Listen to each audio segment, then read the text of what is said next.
Hello everyone, welcome to my YouTube channel. तो IBPS PO के exam चल रहे हैं। कल मेरा 23 सितंबर को 4th शिफ्ट में एग्ज़ाम था, जिसका मैं रिव्यू आपको बताने जा रही हूँ।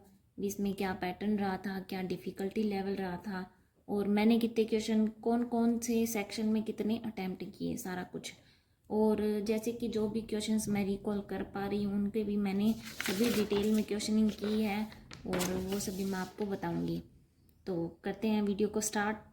तो इसमें 3 सेक्शन होते हैं, इंग्लिश, मैथ एंड रीजनिंग। तो सबसे पहले इंग्लिश का सेक्शन खुला, फिर मैथ का, फिर रीजनिंग का। सबसे पहले इंग्लिश का। इंग्लिश में मैंने किए हैं 18 अटैम्प्ट। देन फिर मैथ में मेरे हुए 21 अटैम्प्ट। और रीजनिंग के मैंने किए 32। इसके 35 क्वेश्चन थे, इसके 35 एंड इंग्लिश के थे 30 क्वेश्चन, यानी कि ओवरऑल मैंने 71 क्वेश्चन अटैम्प्ट किए। अब बाकी तो रिज़ल्ट पे है, अभी रिज़ल्ट कैसा आता है उसके बाद ही पता चलेगा।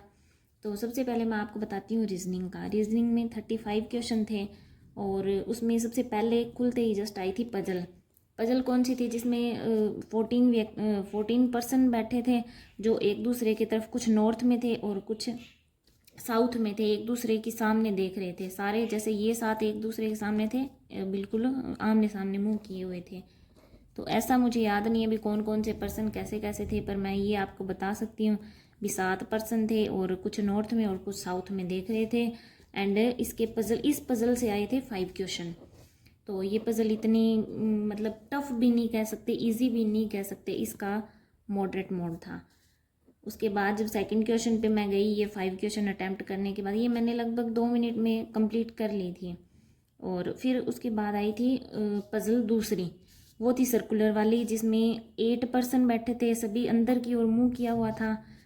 एंड ये इतनी कोई टफ नहीं थी, नॉर्मल सी थी, बस इसमें बताया था ये करके ऐसे ऐसे बैठे हैं। इसके 4 से 5 क्वेश्चन थे बस, तो ये भी मैं मॉडरेट मोड ही कहूँगी। इसके बाद आते हैं थर्ड क्वेश्चन था सिलोलिज्म का। सिलोलिज्म के टोटल 3 क्वेश्चन आए थे। तो सिलोलिज्म भी मॉडरेट मोड की आई थी। ओनली वाले भी क्वेश्चन थे इसमें, ओनली अ फ्यू वाले भी थे, ऐसे भी थे भी, क्या बोलते हैं, अभी इसका इससे रिलेशन भी नहीं है। तो ऐसे करके मेरे ऐसे से कुछ डायग्राम बने थे वहाँ पर। पूरा तो मुझे याद नहीं है अभी क्या क्या कैसे कैसे था, बट हाँ इस तरीके से बने थे। इसमें आंसर बहुत गलत भी हो सकते हैं, बहुत राइट भी हो सकते हैं, 1 राइट 1 रॉन्ग भी हो सकता है। उसके बाद हम आते हैं 4th नंबर पे। 4th नंबर पे आया था ब्लड रिलेशन, जो देखने में तो इजी था, सिर्फ 2 या 2.5 लाइनों का था, बट मेरे से सोल्व नहीं हुआ था। बस यही 3 क्वेश्चन मैंने क्यों 32 अटैम्प्ट किए, यही 3 क्वेश्चन ब्लड रिलेशन वाले थे जो मेरे से अटैम्प्ट नहीं हुए।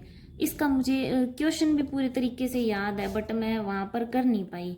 पता नहीं, मैंने पहले, मैं जब इस पे आई थी ब्लड रिलेशन पे, तो मैंने एक बार ट्राई किया, फिर मैंने स्किप कर दिया इसको। मैंने कहा हो नहीं रहा तो फिर कोई बात नहीं, बाद में करेंगे। तो एंड में मेरे पास 2 मिनट बच गए थे, फिर मैं फिर इस पे आई, फिर मैंने 3 से 4 बार बनाने की इसको फिर कोशिश की, बट ये तो मेरे से बनी ही नहीं।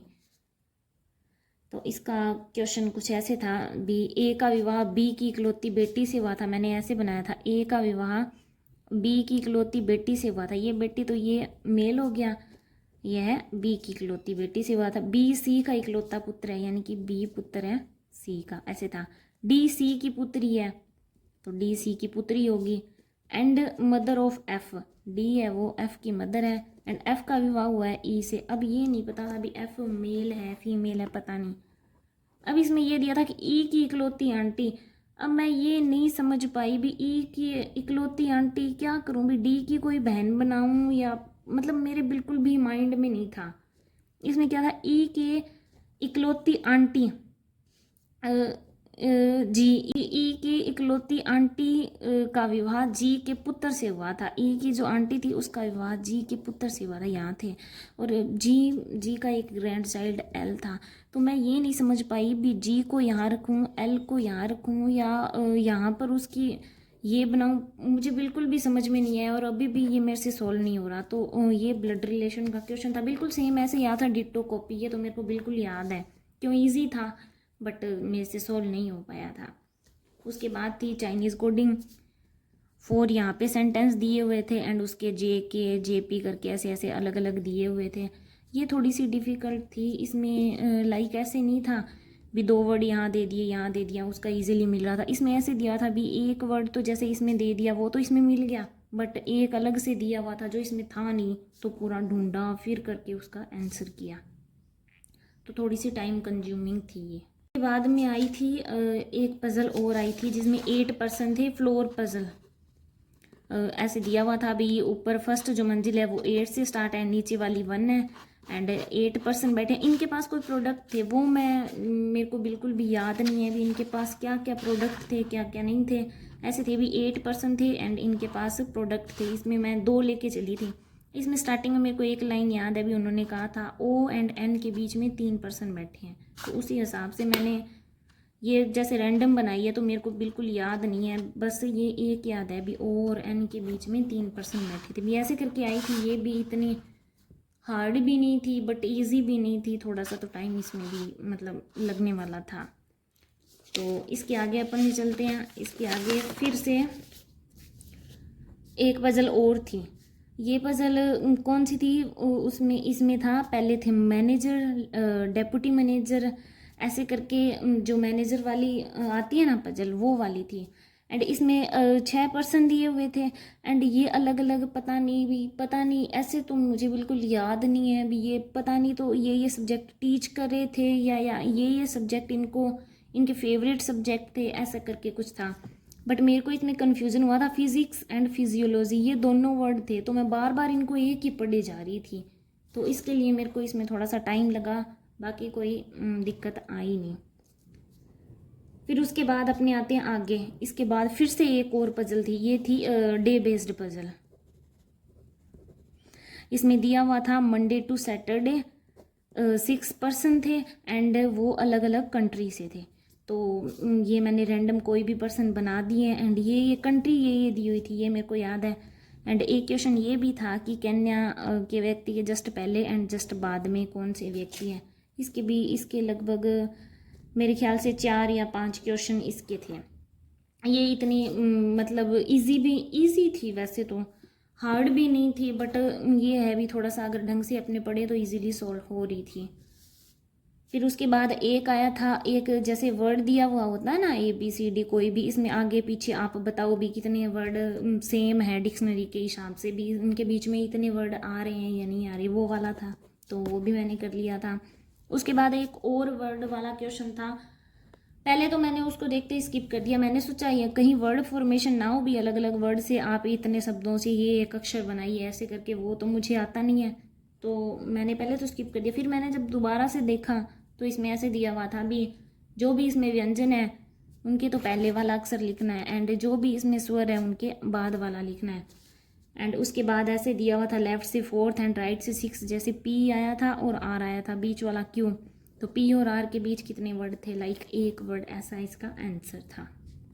बाद एक क्वेश्चन ये भी था, जैसे 5 वर्ड दे रखे थे, मतलब पैटर्न वाला क्वेश्चन था भी। इसमें 4 में तो सेम पैटर्न बन रहा था बट एक में अलग, जैसे मैं पूरी एग्जैक्ट वैल्यू तो मुझे याद नहीं है बट इस तरह से था, जैसे इसमें IJ एंड एक छोड़ के फिर L, PQ एक छोड़ के SK, L एक छोड़ के NOPQ, जैसे ये वाला अलग हो गया ना, तो ऐसे करके एक क्वेश्चन आया था। तो ये रीजनिंग का पार्ट था। देन फिर नेक्स्ट आते हैं अपने मैथ पे। मैथ में क्या था, मैथ ओवरऑल मैंने 21 अटैम्प्ट किए थे। मैथ को इजी भी नहीं मान सकते, इतनी हार्ड भी नहीं थी। इवन मैंने जो RRBPO का एग्ज़ाम दिया था, मेरा क्लियर नहीं हुआ वो, तो उसकी मैथ जो थी मुझे उससे तो ये थोड़ी इजी लगी थी। एंड जो क्लर्क RRB क्लर्क की थी उससे थोड़ी सी हार्ड लगी थी। क्वेश्चन बन भी रहे थे बट वो अभी थोड़ा सा टाइम ले रहे थे, क्योंकि इसमें 20 मिनट का टाइम होता है, तो बस 20 मिनट में क्या कुछ करें, तो इसके लिए ये थोड़ा सा मेरे कम ही अटैम्प्ट हो पाए।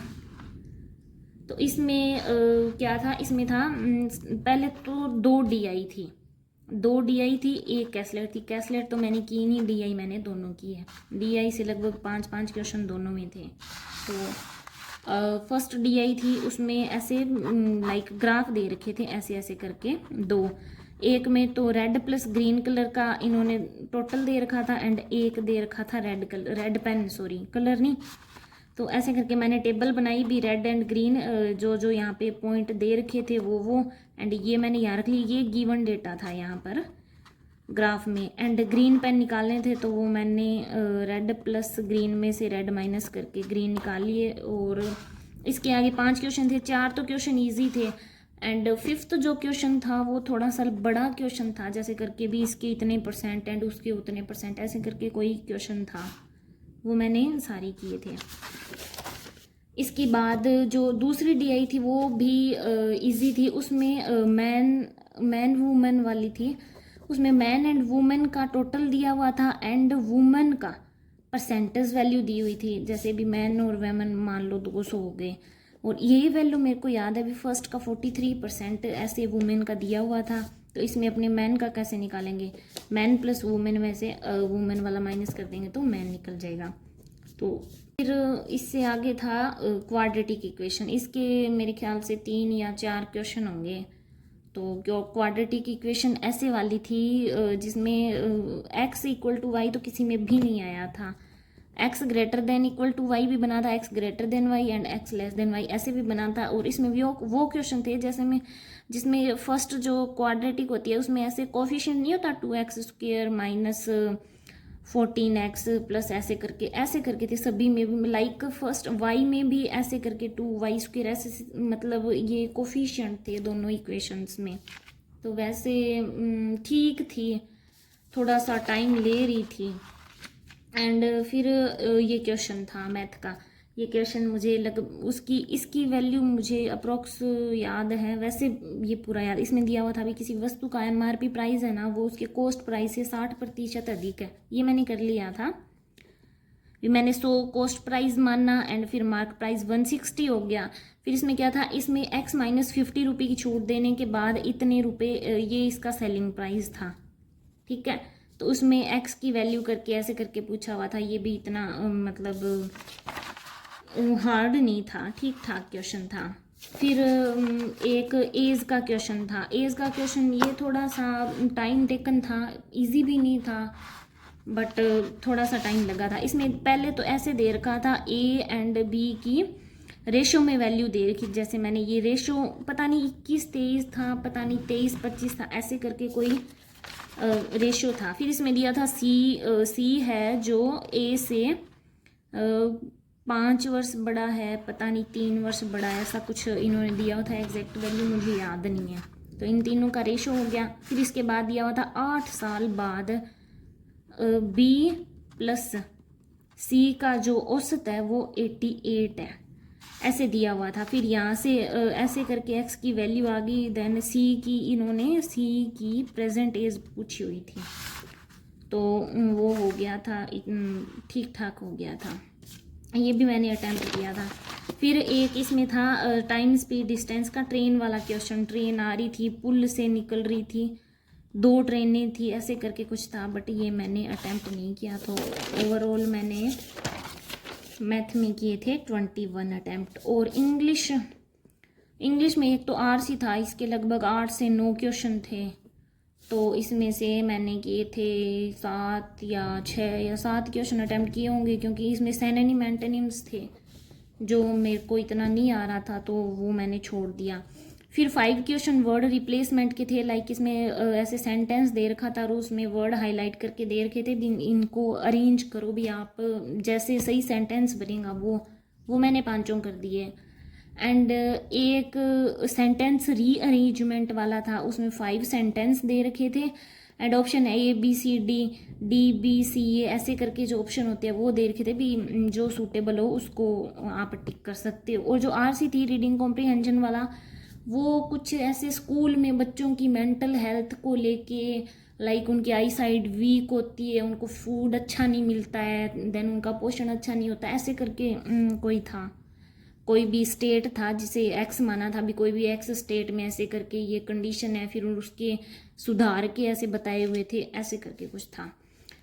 फिर एक था क्लोज टेस्ट मैंने करने की ट्राई की थी बट मुझे समझ में नहीं आया था बिल्कुल भी। ये था टाइगर रिजर्व पे कुछ, हाँ टाइगर रिजर्व पे था, तो ये मैंने बिल्कुल, इसके 5 क्वेश्चन थे, ये बिल्कुल भी मैंने टच भी नहीं किया था। एंड बाकी तो नॉर्मल जैसे पेपर आता है वैसे ही आया था, कोई दिक्कत वाली बात थी नहीं। पर अगर इसमें देखें, इस शिफ्ट का लेवल देखें तो आप मॉडरेट मोड कह सकते हैं।